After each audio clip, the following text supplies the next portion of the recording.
Bonjour à tous et bienvenue sur NetProf. Alors aujourd'hui on va donc continuer l'exploration du module 1 balisage par l'étude de la balise de danger isolé. Donc là on va revenir maintenant à des balises beaucoup plus simples que ce qu'on a vu précédemment avec les cardinals, dans le sens où là on va plus faire appel à la notion de l'espace, souvenez des points cardinaux, ce genre de choses. Là, on va revenir dans ce qu'on a déjà vu précédemment, les balises un petit peu du style balise latérale, de chenal préféré, ce genre de choses. Donc, la balise de danger isolé, je vais déjà vous la représenter. Donc, en fait, elle est composée de deux couleurs, le rouge et le noir. Alors, le corps de la balise, voilà. Alors on a une ou deux bandes rouges en général.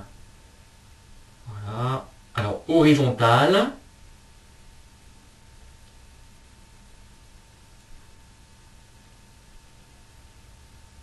Voilà la deuxième. Et donc le reste du corps de la balise est noir.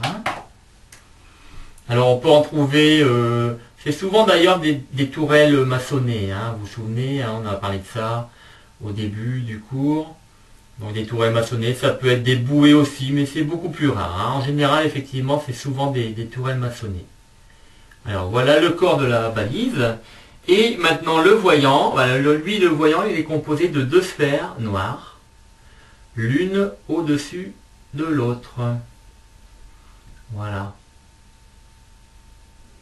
Donc voilà notre balise de danger isolé. Alors, à quoi elle sert cette balise de danger isolé? Bon, déjà, le nom, il vous dit tout, c'est effectivement un danger isolé. Alors qu'est-ce que ça veut dire un danger isolé? Un danger isolé, c'est en fait un danger qui est très limité au plan géographique, à un endroit bien précis. Il n'est pas étendu du tout, il fait que quelques mètres, vraiment c'est très léger. Alors souvent, c'est pour ça que je vous disais c'est une tourelle maçonnée, parce qu'elle est carrément construite sur la roche qui justement risque de poser des problèmes pour la navigation. Alors souvent, vous voyez effectivement, hop, on la trouve comme ça ici, carrément construite. On a la limite de l'eau ici comme ça. Et effectivement, quand c'est des roches qui sont comme ça, presque affleurantes, c'est très dangereux. Donc justement, on crée ce genre de balise là. Alors, donc là, c'est la balise telle qu'elle est représentée le jour, la nuit. Alors la nuit, le feu de la balise de danger isolé est blanc. Alors, il a un rythme bien particulier. Effectivement, la balise de danger isolé a un rythme à elle.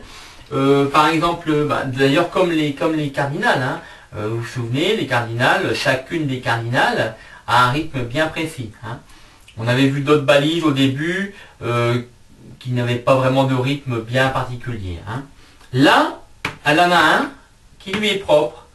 Quand vous allez voir ce feu-là, oh attention. Alors, voilà comment il se représente. C'est deux éclats groupés.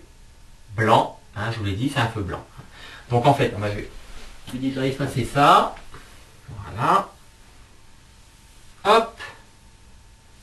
Alors, deux éclats blancs groupés.